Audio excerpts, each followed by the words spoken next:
Hi students, देखिए आज हम बायोट-सावर्त लॉ की जो इससे लास्ट वीडियो थी उसमें हमने पढ़ा कि बायोट-सावर्त लॉ क्या होता है, उससे हम मैग्नेटिक फील्ड कैसे निकालते हैं। सो देखिए आज हम कुछ उसकी एप्लीकेशन स्टार्ट कर रहे हैं। सो आज हम स्टडी करेंगे एप्लीकेशन ऑफ बायोट-सावर्त लॉ, जो कि फर्स्ट एप्लीकेशन है हमारी magnetic field due to a straight current carrying wire. So आज हम ये पता करेंगे कि मान लीजिए कि हमारे पास एक वायर है, इस तरीके से स्ट्रेट वायर है, और इस वायर के कारण पी पॉइंट के ऊपर कितना मैग्नेटिक फील्ड है वो हमें फाइंड करना है। So let us consider a straight wire X Y carrying a current I. हमने माना कि हमारे पास कोई वायर है, स्ट्रेट वायर, जिसके अंदर, और हमने मान लिया है कि एक्स वाई मान लिया उसको, और जिसके अंदर एक आई करंट फ्लो हो रहा है, और हमें इस आई करंट के कारण, इस वायर के कारण पी पॉइंट के ऊपर कितना मैग्नेटिक फील्ड होगा वो फाइंड करना है। सो देखिए, नाउ लेट अस कंसीडर ए स्मॉल एलिमेंट। तो हम एक स्मॉल एलिमेंट मान लेते हैं डीएल। तो भाई डीएल मान लिया। So according to Biot Savart law, अब देखिए अगर मैं पी पॉइंट को सी से ज्वाइन कर देता हूँ तो यहाँ पर एक एंगल बन जाएगा वायर और सी पी के बीच में, theta. So according to Biot Savart law,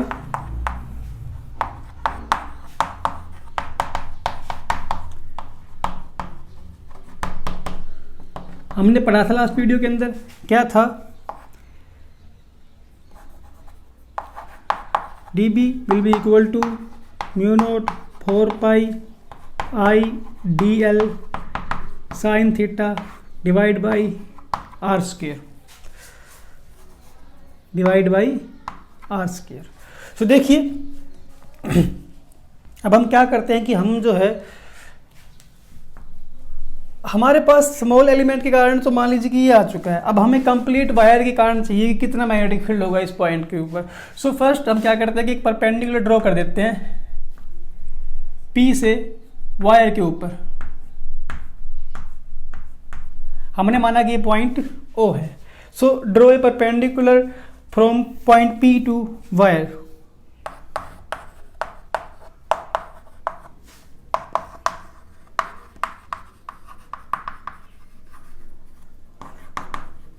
from P to wire हमने एक ओपी परपेंडिकुलर ड्रॉ कर दिया है एक वायर के ऊपर। सो यहाँ पर जो एंगल बनेगा वो कितना होगा, 90 डिग्री का होगा। सो देखिए हमने मान लिया कि ओपी की जो लेंथ है वो कितनी है, ए है, और जो हमारे पास ओसी है उसकी लेंथ है, ओसी की लेंथ है एल।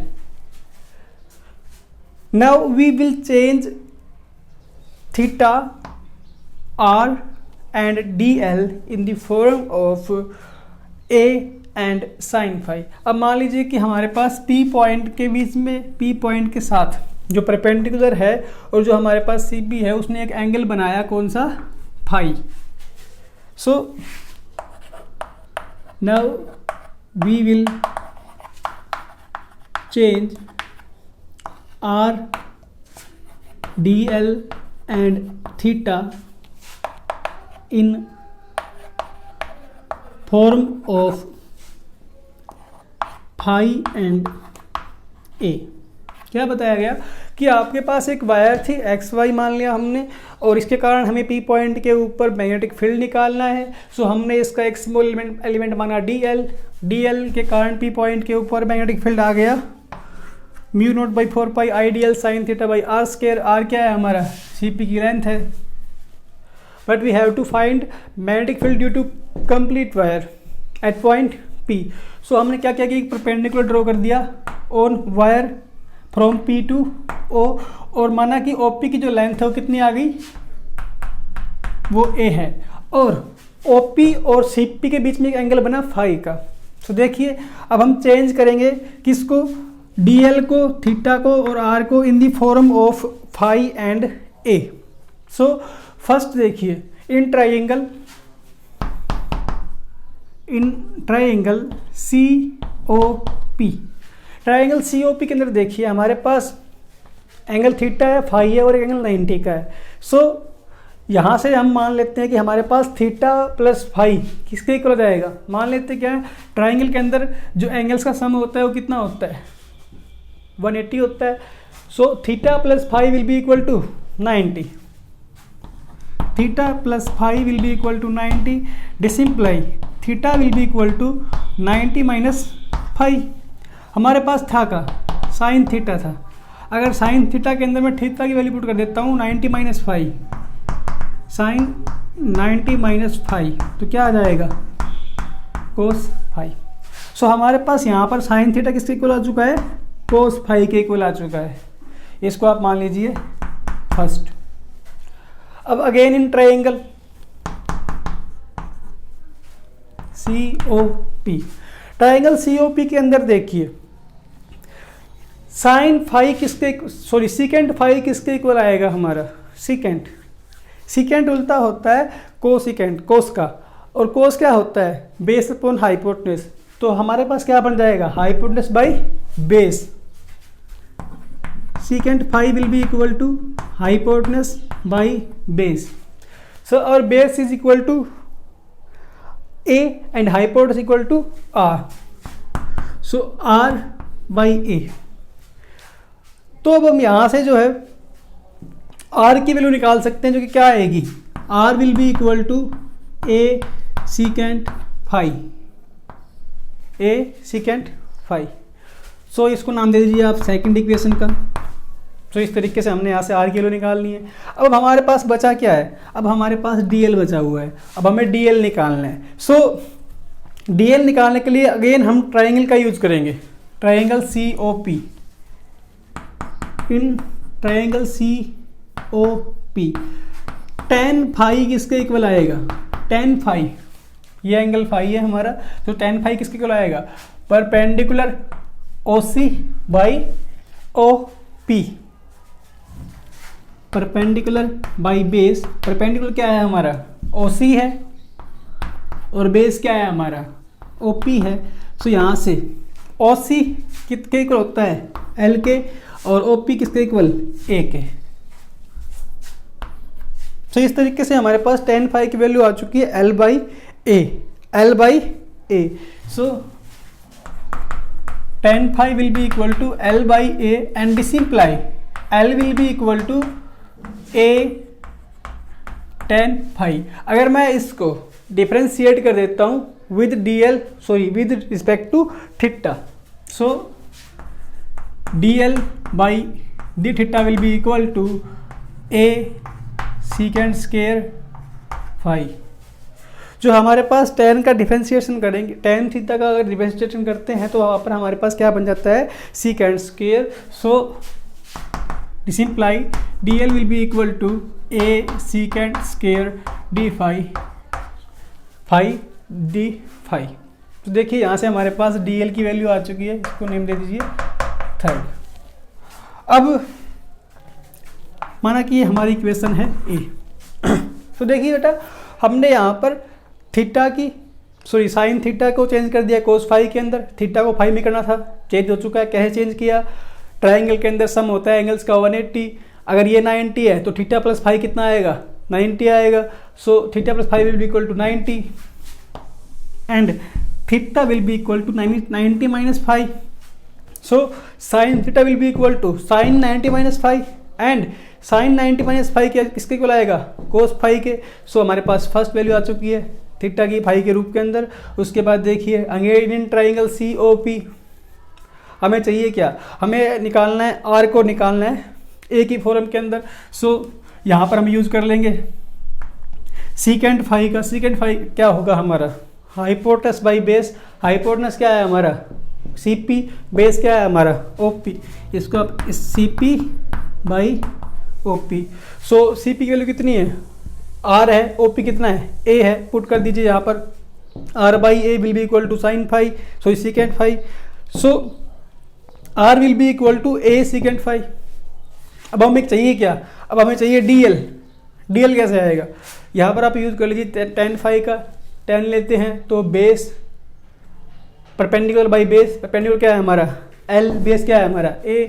सो यहाँ से हमारे पास L आ गया A tan फाई। अगर मैं इसको डिफ्रेंशिएट कर देता हूँ with respect to tan phi, then DL will be equal DL by D theta will be equal to A secant square theta, क्योंकि इसको मैंने डिफरेंशिएट किया with respect to theta. So D L will be equal to A secant square phi D phi. So देखिए, sorry यहाँ पर हम D phi लेंगे, theta नहीं, क्योंकि हम फाई के डी फाई एंगल जो हमारा फाई उसके रिस्पेक्ट में करेंगे ना। So D L by D phi will be equal to A secant phi, A secant square phi, क्योंकि tan का डेरिवेटिव होता है secant square. So D L will be equal to A, sorry differentiate, A secant square phi D phi. आगे देखिए करते हैं। अब जो हमारे पास ये 3 वैल्यू आ चुकी है, किस किस की, साइन थीटा की, आर की और डी एल की, सारी की सारी वैल्यू उठा करके पुट कर देंगे इक्वेशन नंबर ए के अंदर। Put value of equation first, second and third in equation A. So D B will be equal to mu naught by 4 pi I, D L की जगह पर क्या आ जाएगा, A secant square phi D phi, और sine theta की जगह पर क्या आएगा, cos phi divide by R square, R की वैल्यू क्या आई थी, A secant phi. So A secant phi का होल स्क्वायर। सो करते हैं आगे, D B will be equal to mu naught by 4 pi into I A secant square phi D phi cos phi divide by A square secant square phi. So secant square secant square cancel out, A से A square cancel, एक cancel हो जाएगा यहाँ से। तो हमारे पास D B की वैल्यू क्या आ जाएगी, mu naught by 4 pi I cos phi D phi divide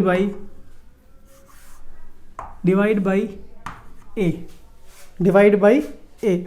so इस तरीके से हमारे पास यहाँ पर वैल्यू आ चुकी है डी बी की, किसके equal, mu nought I cos phi D phi divide by 4 pi A.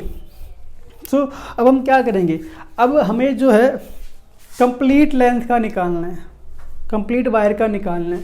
सो हम पॉइंट P को मैच कर देंगे X से और पॉइंट Y को मैच कर देंगे P से। सो हमने माना कि YP ने एंगल बनाया OP के साथ फाई 2 और XP ने एंगल बनाया OP के साथ फाई 1। सो अब हम करते हैं इसको इंटीग्रेट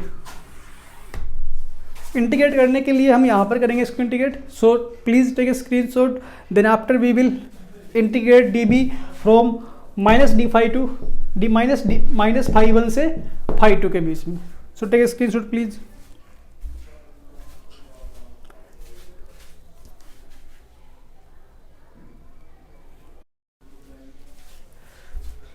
तो देखिए आगे करते हैं अब हम करेंगे इसको करेंगे इंटीग्रेट। डी बी हमारे पास क्या आ चुका था, mu naught by 4 pi I cos phi D phi by A.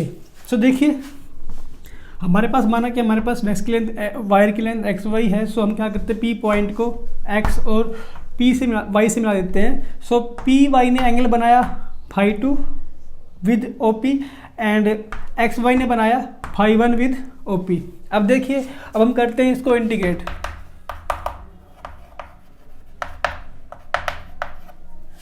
D B from phi 1 to phi 2। अब देखिए जो हमारा फाई 1 होगा उसको हम लेंगे माइनस के फाई 1 और ये हमारा पॉजिटिव रहेगा फाई 2, क्योंकि आप देख पा रहे हो minus X Y X minus sorry Y dash axis की तरफ है, इसलिए हम इसको माइनस ले लेते हैं। रेंज जो होगी हमारी माइनस फाई 1 से फाई 2 के बीच में होगी।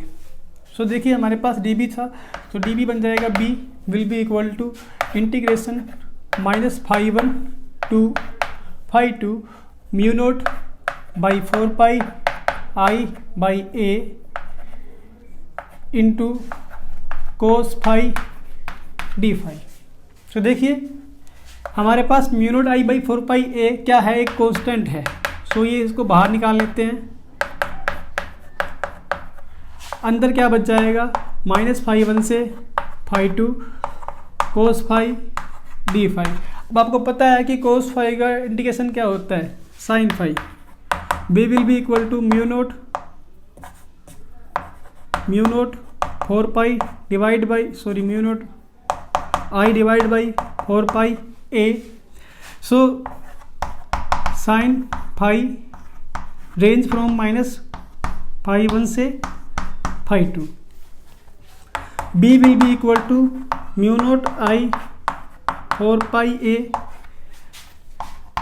Sign φ2 minus sine -φ1। अब अगर इस माइनस साइन को हम बाहर लेके आते हैं तो क्या बन जाएगा, mu naught I 4 pi A into sine φ2 plus sine φ1। इस माइनस साइन को हम बाहर लेकर के आ सकते हैं, इसलिए क्या बन जाएगा, प्लस बन जाएगा। अब देखिए हमारे पास dB की वैल्यू मैक्सिमम, जो हमारे पास जो मैग्नेटिक फील्ड है वो मैक्सिमम कब होगा, वो मैक्सिमम तब होगा जब हमारा P पॉइंट वायर के बहुत ही नज़दीक हो। अगर वायर के बहुत ही नज़दीक होता है,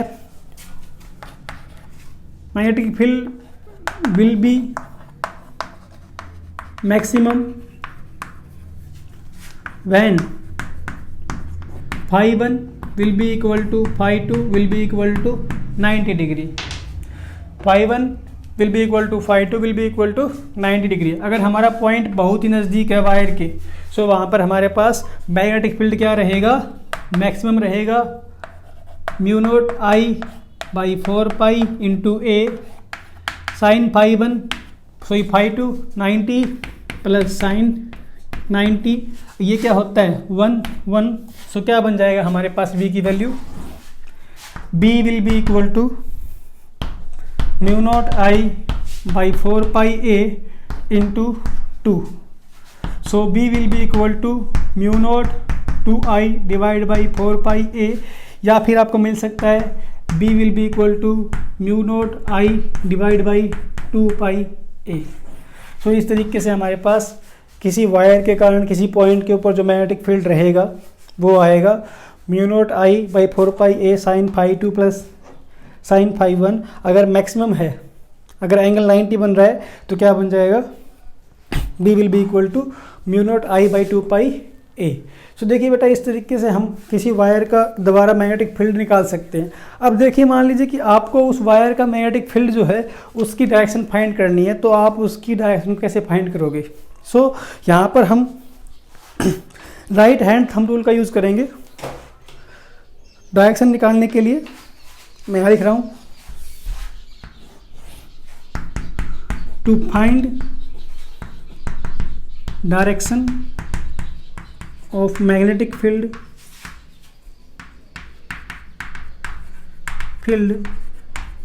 use right hand thumb rule.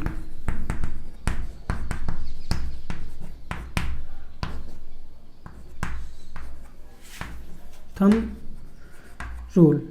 अब देखिए राइट हैंड थंब रूल क्या होता है कि मान लीजिए आपके पास कोई वायर है जिसके अंदर करंट कुछ इस तरीके से जा रहा है, ऊपर की तरफ जा रहा है, और आपका थंब जो है वो वायर के ऊपर होना चाहिए। मान लीजिए कि मेरे पास ये वायर है जिसके अंदर करंट फ्लो हो रहा है अप साइड की तरफ। अप साइड की तरफ मेरे पास करंट फ्लो हो रहा है, तो मैं अपना थंब जो है, राइट हैंड का थंब करंट की डायरेक्शन में रखूँगा और अपनी उंगलियां देखिए जिस तरफ आपकी फिंगर्स मूव कर रही है, जो कर्व आपकी फिंगर्स बना रही है, उसी कर्व में क्या होगा, आपका करंट होगा, मैग्नेटिक फील्ड होगा। इस तरीके से थंब को रखिए करंट की डायरेक्शन के अंदर एंड फिंगर को कर्व के रूप में घुमाइए इस तरीके से, जिस तरफ आपकी फिंगर जा रही होती है उस तरफ क्या होता है, आपका मैग्नेटिक फील्ड होता है। अगर मान लीजिए करंट की डायरेक्शन नीचे की तरफ है, सो थंब को रखिए करंट डायरेक्शन के अंदर और फिंगर को मूव करिए। सो वो इस तरीके से आपके पास मैग्नेटिक फील्ड की डायरेक्शन आपको पता लग जाएगी। बस आपको करना क्या है कि वायर के ऊपर जिस डायरेक्शन के अंदर करंट जा रहा है, करंट की डायरेक्शन में अपना थंब रखिए और उंगलियों को घुमाइए। सो वो आपको एक मैग्नेटिक फील्ड की डायरेक्शन बताएंगी। सो आज के लिए सिर्फ इतना ही। Thank you and have a nice day.